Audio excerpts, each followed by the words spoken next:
Chapter 19. Snarling Strays. Vela, also known as Crystal. Part 2. Rat. "You know, Rat," the veteran said as he picked up a long metal torch stick to jam in the doorway, "I think I'd thought that rape was beneath you." "Just getting me money's worth out of a whore," Rat said, getting up and drawing his knife. "How did you find us?" Veteran walked towards him, growling under his breath. "That's not how this works," the veteran repeated. Rat fainted twice, faked a stumble, and then dove for the veteran's knee, going for a crippling strike. The veteran caught him with the same knee straight to the jaw, and then a boot straight to the groin, and then a hard right cross into the back of Rat's head. Rat barely had time to hit the ground before he was picked up again and hurled into a pile of the torches, sending them off scattered on the floor and setting part of the room alight, including Rat. Thrashing to quell the flames only brought him back to the veteran's feet. "Where's the Machine King, Rat?" the veteran demanded. "You're gonna have to kick my ass way harder than that," Rat gurgled. "I've taken it before." The veteran nodded. "Okay," he said. He lifted the man up with his left and cocked his hand. Behind, the men had reached the door and were working to bust in. "Let's play a little game," the veteran said. "Let's see what breaks first. Your spirit, your face, or that door."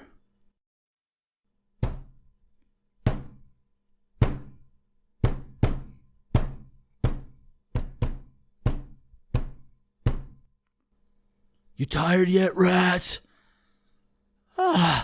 Fuck. Yeah." The shrieking of metal brought their game to a close. The torch was slowly bending inward, and then with another effortless throw from the veteran, Rat crashed into the other candelabra, sending the glowing room alight into flickering orange glow and shadow as another set of curtains caught. Groaning, Rat's vision spun, and through dripping blood against the firelight, Rat could have sworn he saw the veteran's figure grow and morph and change. The man fell to all fours like a beast about to charge. With the shrieking of metal as Rat's men stumbled in, the veteran took off, hitting the uneven crowd with enough force that he took two of them through the railing and out onto the great room floor below. Thrown into confusion, the men turned and shouted, firing bolts and curses into the room beyond. For all his lies, Rat had always told one truth, that he was a tough son of a bitch. With the men shouting and screaming, and war cries turning into cries of pain somewhere beyond him, Rat fought to his hands and knees, swatting out the fire, blinking away the blood. The windows. They were open. There were still windows.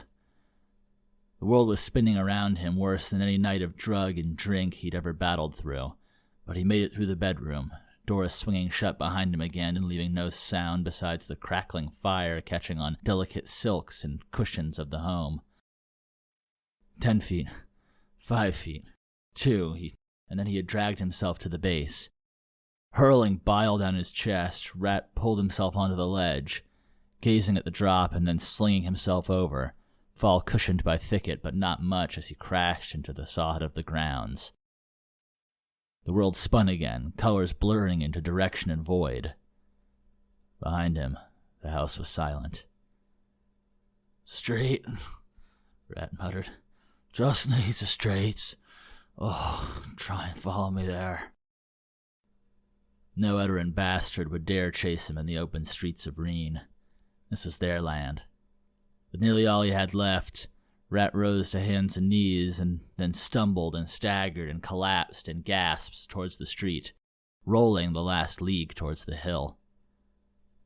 As he dragged himself onto the stone road, Rat glanced back towards the home, finding a shadow stood against the flickering flames engulfing the room. Smoke climbed into the sky high behind the veteran. Without any intervention, The home would soon be an inferno. Rat turned down the street and ran, cursing the entire way.